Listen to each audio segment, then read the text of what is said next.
Isang buwan na nga din akong walang update sa inyo mga mamis tungkol sa sinimulan naming small business ng aking kaibigan.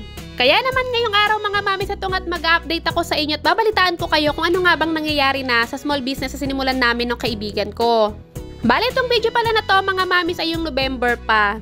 At nung November talaga mga mamis ay dinagsa kami ng napakaraming order. Bali nung araw pala na to mga mamis ang ginagawa namin ng kaibigan ko ay 41 boxes at meron pa talagang mga pahabol.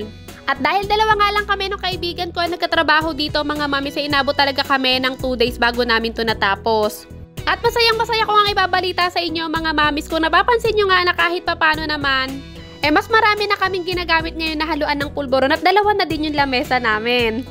Nung mga una at pangalawang araw kasi na po-order namin neto mga mamis ay maliit lang yung lamesa namin at pagkatapos maliit lang din yung pinaghahaluan namin ng pulburon. At sa tuwing gagawa talaga kami ng pulburon mga mamis ay ganito talaga yung ganap namin ng kaibigan ko. Salitan kami sa pag-aalaga ng kanyang napaka-cute na baby. Dahil nga marami naman akong na-mold na pulburon mga mamis ay ako muna ang nag-alaga dito sa napaka-cute niyang baby. Pero kapag tinopak na to mga mamis kailangan ng dumede at patulugin babalik na siya dun sa mama niya para dumede. Hindi kasi pwedeng iwan niya ng kaibigan ko sa bahay nila mga mamis or sa asawa niya dahil sa kanya dumidede yung baby niya. Kaya naman sa tuwing may pa-order kami at gagawa kami ng pulburon talagang kailangan lagi niyang kasama yung baby niya. Hindi ko na nga napakita sa inyo mga mamis pero ito na yung lahat ng nagawa namin na original flavor. Nagpalit nga ulit kami ng kaibigan ko ng gawain mga mamis, siya muna ulit sa baby niya at habang siya muna yung nag-aalaga sa baby niya ako naman ay kailangan ko ng timplahan tong Graham flavor namin. Sa mga gusto nga mag-order sa amin mga mamis ay pwede nyo kaming i-message sa aming mismong page. Nasa dulo ng video na to mga mamis ilalagay ko yung mismong page namin. Saktong-sakto nga mga mamis ay December na. Magandang pangregalo din talaga to mga mami sa mga family, relatives and friends lalong-lalo na sa mga katrabaho nyo. Bali ngayong December nga mga mami, ang packaging namin pati na rin yung box namin ay pang Christmas theme. Sa mga nagtatanong nga mga mami sa mga malalayong lugar lalong-lalo na sa mga probinsya ay pasensya na kayo mga miss dahil hindi pa talaga namin kayong kayang accommodate. At kapag nag-order pala kayo mga mami, ang delivery lang namin ay through Lalamove lang po. Bago ko pa nga makalimutan, syempre maraming salamat nga sa mga follower ko dito na nakapanood netong vlog ko at pagkatapos nag-order mismo doon sa page namin. Tumatanggap nga din kami mga mamis ng reseller kaya naman kung gusto nyo ng extra income ay pwede nyo kaming i-message lalo na't ngayong December. Mabalik na nga tayo dito sa ginagawa namin mga mamis. Bali, day 2 na nga to mga mamis at natapos na namin lahat ng mga pa-orders namin. Bali yung nakikita nyo nga sa kabilang table na ginagawa ng kaibigan ko na pulburon ay para sa kanila na yan mga mamis. Sa tuwing meron kasi talaga kaming pa-orders ng pulburon mga mamis ay hindi talaga pwedeng hindi rin siya gagawa ng para sa kanila.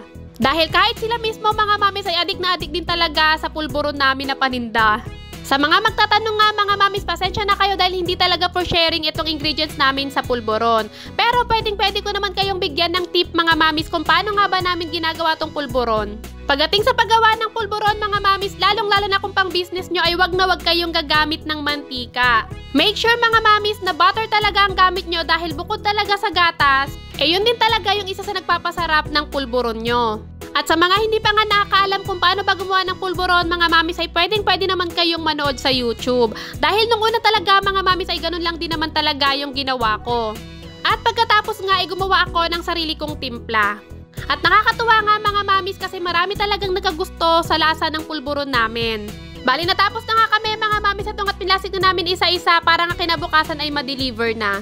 Bago ko nga pala makalimutan mga mamis, ngayong December nga ay limited lang yung pa-orders namin dahil meron din talaga kaming mga reseller. At syempre mga mamis, kailangan nga din namin magbakasyon at mag-happy-happy ngayong December dahil hindi naman kailangan na puro trabaho lang kami. Lalong-lalo na mga mamis, alam nyo naman na hindi ako pwedeng mapagod. Pati rin yung kaibigan ko mga mamis, alam nyo naman nga na meron siyang baby kaya hindi talaga kami pwedeng tumanggap ng sobra-sobrang daming pa-orders ngayong December. Ito nga pala yung page namin mga mamis, i-search nyo na lang yung Panay and Lena. At kung sakaling gusto nyo nga mag-order mga mamis ay pwede nyo kaming i-message dyan mismo sa page namin para mas madali namin kayong masasagot. Ulitin ko nga mga mamis, ngayong December nga ay Christmas theme or Christmas design nga yung aming packaging pati na rin yung aming mga boxes. At kapag order nga kayo mga mamis, payment first kami para siguradong reserve na namin yung orders nyo. Kaya naman kung wala pa nga kayong naiisip na pangregalo sa inyong mga katrabaho, kapamilya at kamag-anak ay pwede nga kayong mag-order dito sa amin. Sinisigurado namin mga mamis na masarap at hindi tinipid sa ingredients itong aming pulburon. Dito nyo nga din makikita sa page namin mga mamis yung mga pa-orders at yung mga nag-order sa amin. At dito nyo rin makikita yung mga post namin kung kailan kami magko-collect ng orders at kung kailan namin mismo i-deliver yung mga orders nyo. Kaya naman mga mamis, ano pang hinihintay nyo? Order na!